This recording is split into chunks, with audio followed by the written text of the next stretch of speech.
UP TET CDP 30 important question. यहाँ पर 30 जो इंपॉर्टेंट क्वेश्चन है यह एग्जाम के दृष्टिकोण से काफी इंपॉर्टेंट है।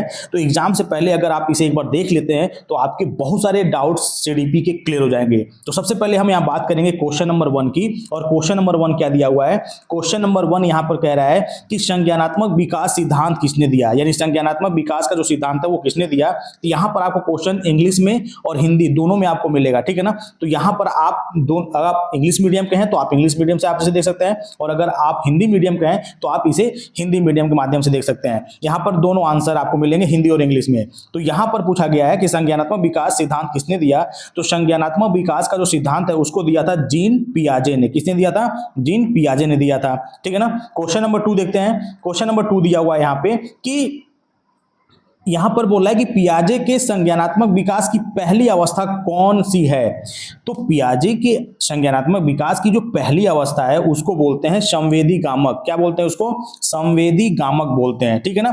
नेक्स्ट क्वेश्चन आपका है और वो क्या है? नेक्स्ट क्वेश्चन कह रहा है कि निकट, यहाँ पे दे रहा है ना कि निकटस्थ विकास क्षेत्र यानी जिसको बोलते हैं जेडपीडी की अवधारणा किसने दी थी। तो जेडपीडी की यानी जेडपीडी की जो अवधारणा है उसको दिया था वाइगोत्स्की ने। किसने दिया था? वाइगोत्स्की ने दिया था, ठीक है ना। नेक्स्ट क्वेश्चन जो कि काफी इंपॉर्टेंट है, कह रहा है कि स्कैफोल्डिंग किससे संबंधित है, यानी स्कैफोल्डिंग जो है वो संबंधित किससे है। तो यह संबंधित है आपके किससे? वाइगोत्स्की से। किससे संबंधित है? वाइगोत्स्की से, यानी वाइगोत्स्की ने ही इसके फोल्डिंग से संबंधित मतलब सिद्धांत को उन्होंने दिया था। नेक्स्ट क्वेश्चन आपका है और इसमें है कह रहा है कि बहुबुद्धि सिद्धांत किसने दिया। तो बहुबुद्धि जो सिद्धांत है उसको दिया था गार्डनर ने, यानी हार्वर्ड गार्डनर ने दिया था, ठीक है ना। नेक्स्ट क्वेश्चन आपका है और क्वेश्चन नंबर 6 है और वह है कि अनुकरण द्वारा सीखने यानी अनुकरण के द्वारा सीखना किससे संबंधित है। यानी यहां पर लर्निंग की बात कर रहा है, ठीक है ना। इमिटेशन लर्निंग की बात हो रही है, अनुकरण करके सीखना यह दिया था किसने? बंडूरा ने, अल्बर्ट बंडूरा ने इसको दिया था, ठीक है ना। नेक्स्ट क्वेश्चन आपका है और वह है कि प्रभाव का नियम किसने दिया। तो प्रभाव का जो नियम था यानी the law of affect was given by, तो उसको दिया था थॉर्नडाइक ने। किसने दिया था? थॉर्नडाइक ने दिया था। नेक्स्ट क्वेश्चन आपका है और वह क्या है कि प्रयास एवं त्रुटि सिद्धांत किसने दिया। तो प्रयास और त्रुटि का जो सिद्धांत है उसको दिया था किसने? उसको दिया था थॉर्नडाइक ने। किसने दिया था? थॉर्नडाइक ने ही प्रयास और त्रुटि का सिद्धांत दिया था। उन्होंने किसके ऊपर अध्ययन किया था? उन्होंने कैट के ऊपर किया था, बिल्ली के ऊपर उन्होंने किया था, ठीक है ना।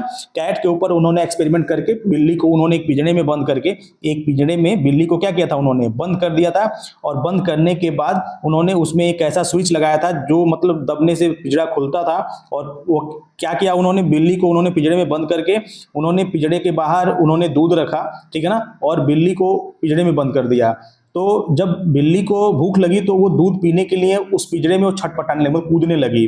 तो गलती से कह सकते हैं कि बटन दबा और पिंजरा खुल गया, उसने दूध पी लिया। तो इस तरह से ये प्रक्रिया बार बार दोहराया गया और बाद में कह सकते हैं कि अंततः मतलब जो प्रयास दूध पाने के लिए बिल्ली ने किया तो त्रुटिवश वह बटन दबता था। लेकिन एक समय ऐसा आया जब बिल्ली को यह ज्ञात हो गया कि जो पिंजरा खुल रहा है वह एक पर्टिकुलर बटन दबाने से खुल रहा है। तो वो क्या करती? बिल्ली बटन को दबाती और पिंजरा खुल जाता और दूध को पी लेती। इस तरह से बिल्ली ने प्रयास और त्रुटि के सिद्धांत के द्वारा क्या किया था? उसने सीखा था, ठीक है ना। नेक्स्ट क्वेश्चन आपका है सकारात्मक पुनर्वलन संबंधित है। किससे संबंधित है? तो यह स्किनर ने मतलब इसको दिया था, मतलब सकारात्मक पुनर्वलन किससे संबंधित है? तो यह संबंधित है स्किनर के सिद्धांत, मतलब स्किनर ने इसके ऊपर उन्होंने अपना क्या दिया था? मत दिया था।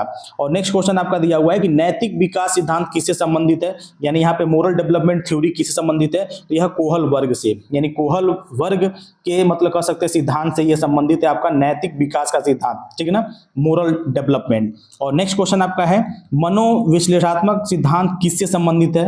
तो यहां पर ये है किससे संबंधित है? फ्रॉइड से। किससे संबंधित है? फ्रॉइड से संबंधित है आपका यहां पर, जो कि यहां पे ऑप्शन नंबर आपका जो ए है वो आपका यहां पे सही है, ठीक है ना। नेक्स्ट क्वेश्चन आपका है और वह है कि बाल केंद्रित शिक्षा का समर्थन किसने दिया, यानी चाइल्ड सेंटर्ड एजुकेशन को किसने एडवोकेट किया था? तो उसको किया था रूसो ने। किसने किया था? रूसो ने किया था, ठीक है ना। नेक्स्ट क्वेश्चन आपका है और वह है कि लर्निंग की बात करें यहाँ पे, learning by doing associated with, यानी करके सीखने का जो सिद्धांत है, यानी करके सीखना, मतलब किसी कार्य को करके सीखने का जो सिद्धांत है उसको किसने दिया था? तो इसको दिया था जॉन ड्यूई ने, ठीक है ना। इसको आप नोट कर लेंगे, जॉन ड्यूई ने इसको दिया था।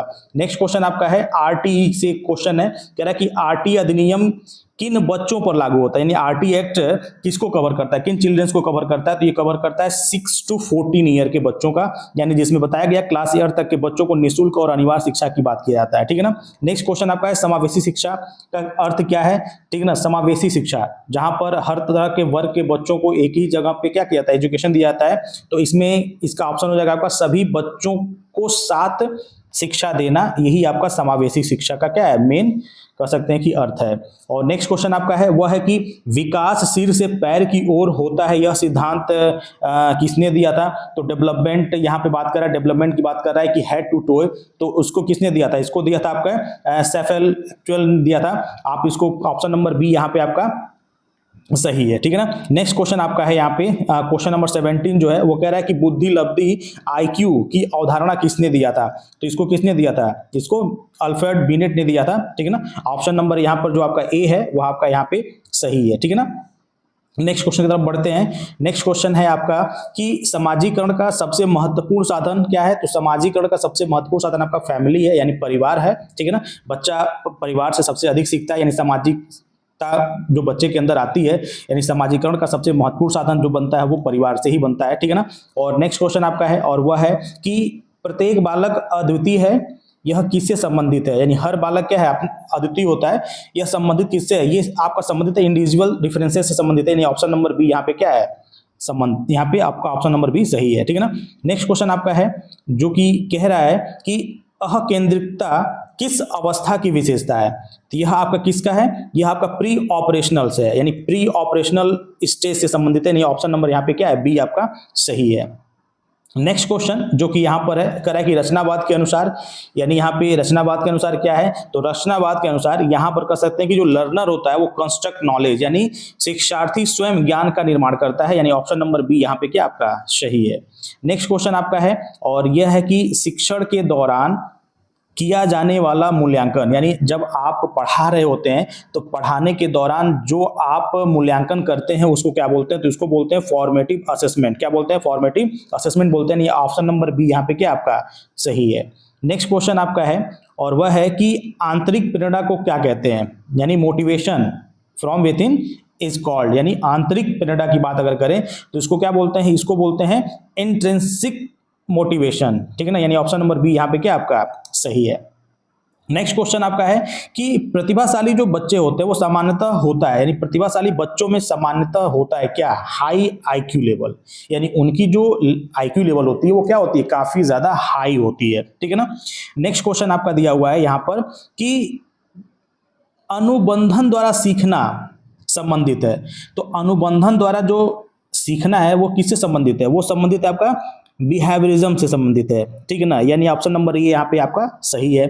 नेक्स्ट क्वेश्चन आपका है कि सीसीई का मुख्य उद्देश्य क्या है, यानी सीसीई का मुख्य उद्देश्य यहाँ पर पूछा गया है, ठीक है ना, कॉन्टिन्यूअस एंड कॉम्प्रिहेंसिव इवोल्यूशन के बारे में पूछ रहा है, सीसीई की बात कर रहा है, तो इसका मतलब होता है ओवरऑल डेवलपमेंट, यानी ऑप्शन नंबर जो बी है, यानी ओवरऑल डेवलपमेंट मतलब समग्र विकास, यानी समग्र विकास से ही संबंधित है, ठीक है ना। और नेक्स्ट क्वेश्चन है कि वंशानुक्रम किससे संबंधित है, तो वंशानुक्रम जो है वो आपके जीन से संबंधित है, किस संबंधित है, जीन्स से। और नेक्स्ट है आपका क्वेश्चन नंबर 28 और वह है कि निम्न में से कौन सा बाल्यावस्था की विशेषता नहीं है, तो ऐसे क्वेश्चंस एग्जाम में बहुत सारे पूछे जाते हैं, मतलब है तो वो तो पूछते ही हैं बट कौन नहीं है, यानी इसमें से कोई एक ही होगा जो नहीं होगा, बाकी 3 होंगे।